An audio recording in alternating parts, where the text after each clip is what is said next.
Alors, bienvenue. Aujourd'hui, on s'attaque à un gros morceau de la relation client, Mhm. l'omnicanal. On a décortiqué un chapitre qui analyse ça de près. L'objectif, c'est de comprendre ce que ça veut dire vraiment, au-delà du mot à la mode. Oui, parce qu'on entend beaucoup ce terme, mais qu'est-ce que ça change concrètement? Mais justement, on sait qu'on est passé du canal unique, puis à plusieurs canaux, séparés, le multicanal, C'est ça. puis le cross-canal, où ça commence à se parler un peu. Mais là, l'omnicanal s'est présenté comme une étape supérieure.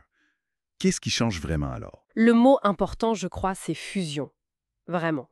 L'omnicanal, c'est pas juste avoir plein de canaux, c'est les faire fonctionner ensemble, de manière totalement intégrée, Intégré, c'est-à-dire? c'est-à-dire créer une expérience unique, sans couture. Que l'info passe du site web à l'appli, au magasin, au téléphone, de façon fluide. Ah, d'accord. Le client peut commencer un truc sur son mobile et finir en magasin, ou l'inverse, sans tout réexpliquer, c'est ça l'idée. L'interconnexion optimisée entre le digital et le physique. Ok, je vois. Et concrètement, ces canaux, c'est quoi?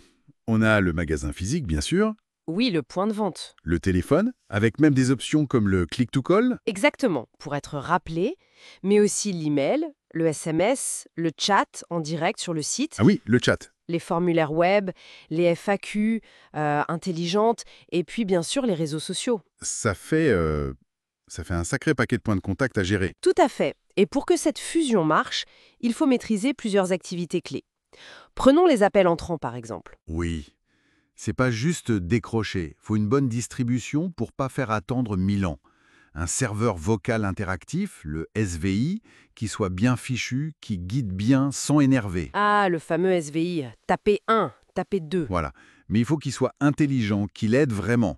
Et puis il y a des règles strictes à respecter, hein. Ah oui. Comme quoi, par exemple? Déjà, interdiction des numéros surtaxés pour le suivi de commandes ou les réclamations. Ça, c'est la loi. D'accord, logique. Ensuite, l'enregistrement des conversations. C'est très encadré pour la protection de la vie privée. Mhm. Et même la musique d'attente. Faut payer les droits d'auteur à la SACEM, à la SCPA. On n'y pense pas toujours, mais c'est important pour l'expérience globale. C'est clair. Et pour les demandes écrites, genre email ou chat, comment on garde cette fluidité? C'est pas le même rythme? L'enjeu reste le même, être efficace et cohérent.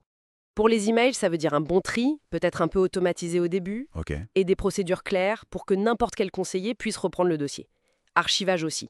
Pour le chat, c'est la réactivité qui prime. Ouais, on s'attend à une réponse rapide. Exactement. Donc souvent, on utilise des réponses préenregistrées pour les questions courantes, mais toujours en essayant de personnaliser et d'être pertinent en lien avec l'historique du client si possible. Tout ça, cette fameuse fusion, cette circulation d'infos, ça a l'air bien, mais techniquement, comment ça marche derrière? Faut des outils spécifiques, j'imagine. Ah bah oui, absolument. Sans une bonne techno derrière, l'omnicanal, ça reste un beau discours. La clé, c'est d'unifier la communication et les données. Et quels sont ces outils alors? Il y en a principalement trois types. D'abord, l'ERP ou PGI en français. C'est un peu le grand chef d'orchestre qui gère tout. Vente, stocks, compta. Le cerveau central, quoi. C'est un peu ça. Ensuite, le CRM ou GRC. Lui, il est focalisé sur le client. Ah, le CRM, on en entend beaucoup parler. Oui, c'est là qu'on centralise toutes les infos clients, l'historique des contacts, peu importe le canal. C'est la mémoire de la relation. D'accord. ERP, CRM. Et le troisième? Ce sont des logiciels plus spécialisés, parfois pour le support technique, le SAV, des besoins très précis. Mais le vrai défi et la vraie valeur, c'est de faire en sorte que tous ces systèmes communiquent entre eux. L'intégration, donc. Exactement. Pour que l'info circule en temps réel et que tout le monde ait la même vision du client. C'est ça qui permet la continuité. Donc si on essaye de résumer, l'omnicanal, c'est pas juste être partout. C'est faire converger tous les points de contact Oui, les fusionner. grâce à une